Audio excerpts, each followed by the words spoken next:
Welcome, all my fellow Washington brethren and sister. I am your man and resident Washington football team fan, Luke. Thank you for joining me here on the Washington Football Report, day number 3, the final day of Washington mandatory minis.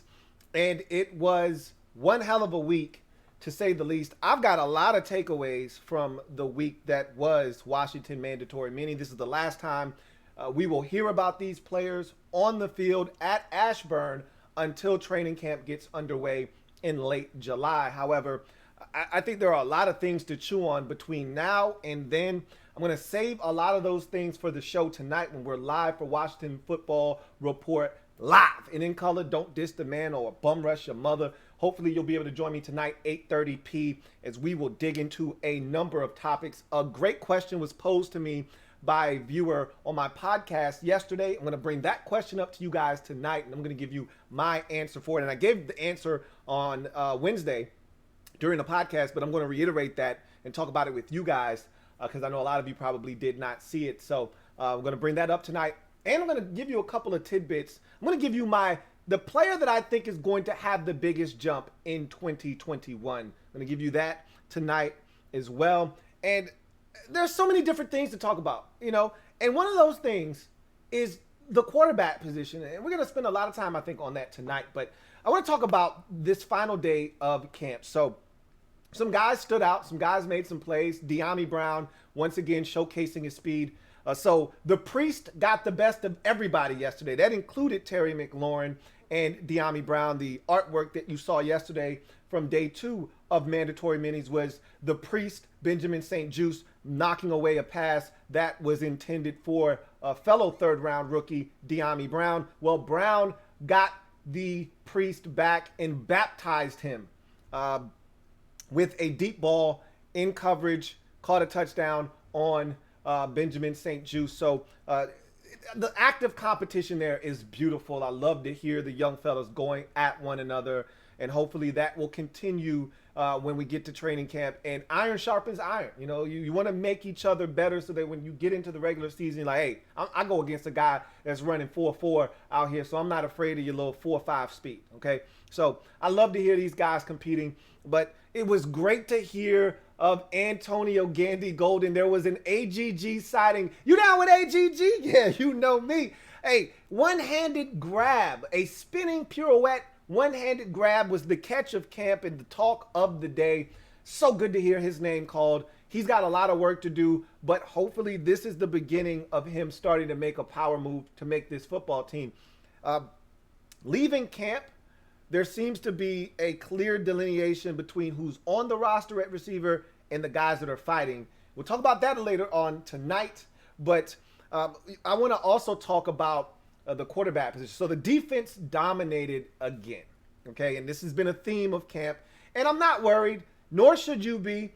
This is what happens when you've got a veteran defense. I shouldn't say veteran. You've got a defense that has a little bit more continuity and an offense that has a ton of turnover, a lot of change, and guys are trying to figure some things out. For instance, Ryan Fitzpatrick has said, hey, look, there are going to be some mistakes, in these OTAs because I'm throwing the football where I think it should be thrown, not necessarily where, when I get with these guys and we talk about it, where they want it thrown, where they're more comfortable getting the football. So there are going to be some mistakes. There are going to be some timing issues. There are going to be some wrinkles that we need to iron out. Obviously, when you got 3 new offensive linemen, and Rivera said, look, I told the offensive linemen not to do certain things. So maybe the pass rush is hitting home a little bit, faster, and maybe it's speeding up that quarterback's internal clock. But I told the offensive line, we're trying to get out of here relatively healthy, so I don't want you doing some of the things you would do in a normal game, like cut guys, for instance. We're trying to keep everybody up. We don't want anybody on the ground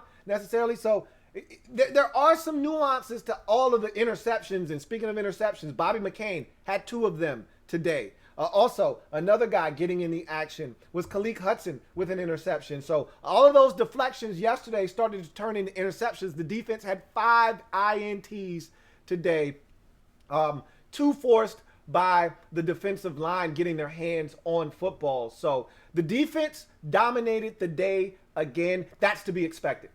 That's to be expected. We'll talk about some positional battles and what guys stepped up later on tonight. But I'll tell you this, on the defensive end side of things, I've talked about that being a source of real conversation this offseason because, you know, there is no veteran. Who's going to step up? Two guys in particular have stepped up during the course of this week. Again, training camp is right around the horizon and things could change, but two guys seem to be a little bit further ahead of the rest of the group. We'll talk about that later on tonight as well. But it was a really strong practice by the defense. There were a couple of bright spots. Taylor Heineke, sharp in practice again today. Jarrett Patterson caught a pass out in the flats and ran by everyone, scored a touchdown with guys in heavy pursuit. So he showed off a little bit of the quickness. So there are some guys showing off some skills. And as I mentioned, De'Ami Brown showing off the wheels earlier with a deep ball over fellow rookie Benjamin St-Juste. So there's a lot to be excited about. We'll talk more about what day 3 looked like and then the entire week, and then we'll go big picture. So we'll talk, micro when we talk about the week that was, mandatory mini and some of the observations and some positional battles that I think may have arose and cropped up from mandatory minis.